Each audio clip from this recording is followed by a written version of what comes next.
नमस्कार, मेरा नाम पिंटू सिंह यादव है और आप देखना शुरू कर चुके हैं न्यूज लाइव। दोस्तों, इंडिया गठबंधन में शामिल समाजवादी पार्टी और रालोद के बीच एक सीट को लेकर बात बनती नहीं दिख रही है। पश्चिमी यूपी की 2 सीट पर पेंच फंसता हुआ नजर आ रहा है। करीब पखवाड़े भर पहले जयंत चौधरी और अखिलेश यादव की लखनऊ में मुलाकात के बाद दोनों के बीच 7 सीटों पर डील हो गई थी। इन 7 सीटों में 5 सीट, जिसमें बागपत, मुजफ्फरनगर, कैराना, मथुरा, हाथरस तो तय है, लेकिन 2 सीटों पर अभी भी जो नाम है उसको लेकर संशय बना हुआ है और अभी यह नहीं हो पाया है कि मेरठ, बिजनौर, अमरोहा, नगीना और फतेहपुर सीकरी में कौन सी और 2 सीट जो है वो आरएलडी को दी जाएगी। इस सीट को लेकर पेच फंस गया है। मुजफ्फरनगर में प्रत्याशी को लेकर समाजवादी पार्टी और आरएलडी में खींचतान मची है। समाजवादी पार्टी चाहती है कि हरेंद्र मलिक को वहां से चुनाव लड़ाया जाए। समाजवादी पार्टी के हरेंद्र मलिक आरएलडी के टिकट पर लड़े, जबकि आरएलडी के कई स्थानीय नेता इसके विरोध में हैं और नहीं चाहते हैं कि हरेंद्र मलिक को मुजफ्फरनगर की सीट दी जाए। दरअसल हरेंद्र मलिक जब कांग्रेस में हुआ करते थे तब से चौधरी परिवार से पुरानी अदावत रही है और मुजफ्फरनगर सीट चौधरी परिवार की कोर सीट मानी जाती है। इसलिए जयंत चौधरी या तो खुद के लिए या अपने किसी करीबी को यहां से चुनाव लड़ाना चाहते हैं, लेकिन जैसा कि तय हो चुका है कि ना तो जयंत चौधरी चुनाव लड़ेंगे और ना ही उनकी पत्नी चारू। ऐसे में पार्टी के भीतर कई नेता मुजफ्फरनगर सीट की दावेदारी जो है वो ठोकते नजर आ रहे हैं।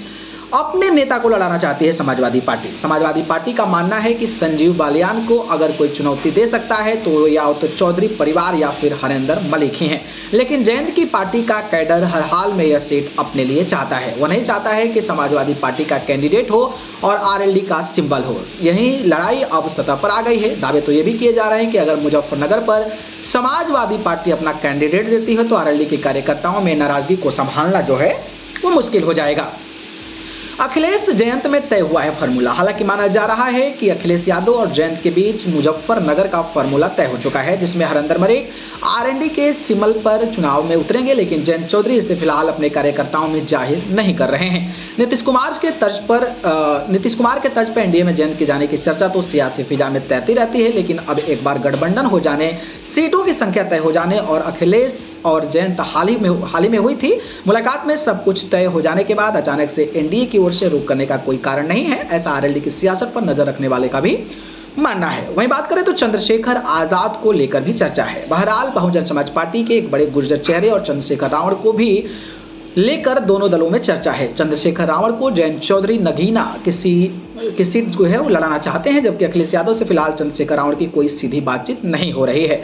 माना जा रहा है कि अगले कुछ दिनों में आरएलडी की 2 गई सीटों का ऐलान हो चुका है। अगर मुजफ्फरनगर पर समाजवादी पार्टी की चली तो एवरेज में आरएलडी 1 सीट और बढ़ाई जा सकती है और यह फॉर्मूला भी इस वक्त दोनों दलों के बीच चल रहा है। बाकी जिस तरीके से इंडिया को छोड़ एनडीए में शामिल होकर लेकर जयंत चौधरी को लगातार चर्चाएं हो रही है, उसको लेकर आप अपनी राय कमेंट बॉक्स में जरूर बताइए। धन्यवाद।